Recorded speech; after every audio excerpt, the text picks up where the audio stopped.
जैसा कि हम पीछे पढ़ चुके हैं कि तरलता अनुपात को 2 भागों में बांटा गया है, चालू अनुपात और तरल अनुपात। चालू अनुपात के बारे में हम पढ़ चुके हैं। उसी के क्रम में तरल अनुपात, लिक्विड रेशो।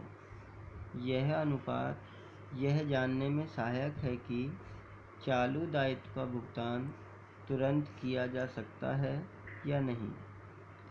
यह अनुपात चालू दायित्व तथा तरल संपत्ति के बीच संबंध को दिखाता है। इसे त्वरित अनुपात भी कहते हैं।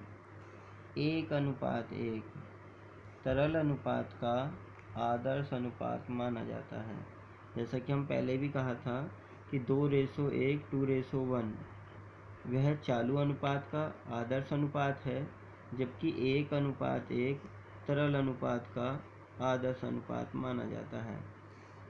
ये चीज़ें हमें विकल्प में ज़्यादातर देखने में मिलती हैं। इस चीज़ लिए हमें इन चीज़ों पर फोकस करना है और मेन पॉइंटों पर हम अंडरलाइन भी करते हैं। Liquid ratio. Liquid ratio is equal to liquid assets upon current liabilities. It is helpful to know that current liabilities can be paid quickly or not. It shows the relation between current liabilities and liquid assets. It is called acid ratio and quick ratio.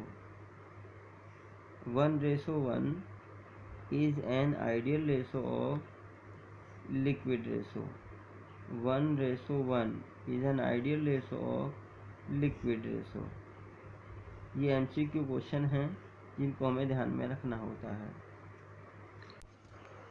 अब हमें देखना है कि चालू संपत्ति current assets में हम किसे शामिल करते हैं। करंट एसेट्स क्या हैं? ऐसी संपत्ति जिनसे चालू वर्ष में ही धनराशि प्राप्त हो जाती है, चालू संपत्तियां कहलाती हैं। ऐसी संपत्तियां जिन्हें हम चालू वर्ष में ही से राशियां प्राप्त कर लेते हैं और अपने दायित्वों का भुगतान कर सकते हैं, वो हमारी चालू संपत्तियां हैं। The assets which is received in the current year easily and quickly, आसानी से और तेज़ी से हमें प्राप्त हो जाएं, कॉल्ड करंट एसेट्स, चालू संपत्तियां कहलाती हैं, करंट एसेट्स कहलाती हैं। किस किस को हम इसमें शामिल करते हैं?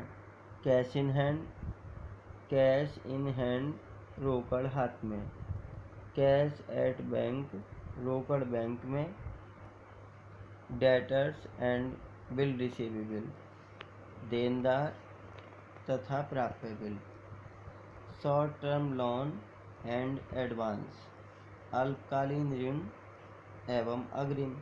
अल्पकालीन ऋण वे ऋण जिनकी अवधि 1 वर्ष से कम की होती है अल्पकालीन ऋण कहलाते हैं, और जो अग्रिम राशि हमें प्राप्त हो जाती है वह भी हम इसमें शामिल करते हैं। स्टॉक, रहतिया, इन्वेस्टमेंट, विनियोग। विनियोग की राशि छोटी होने पर हम इसे करंट एसेट्स में शामिल करते हैं, जबकि बड़ी राशि होने पर हम इसे नॉन करंट एसेट्स में शामिल करते हैं। प्रीपेड एक्सपेंसेस, पूर्वदत्त व्यय, एक्रूड इनकम, उपार्जित आय।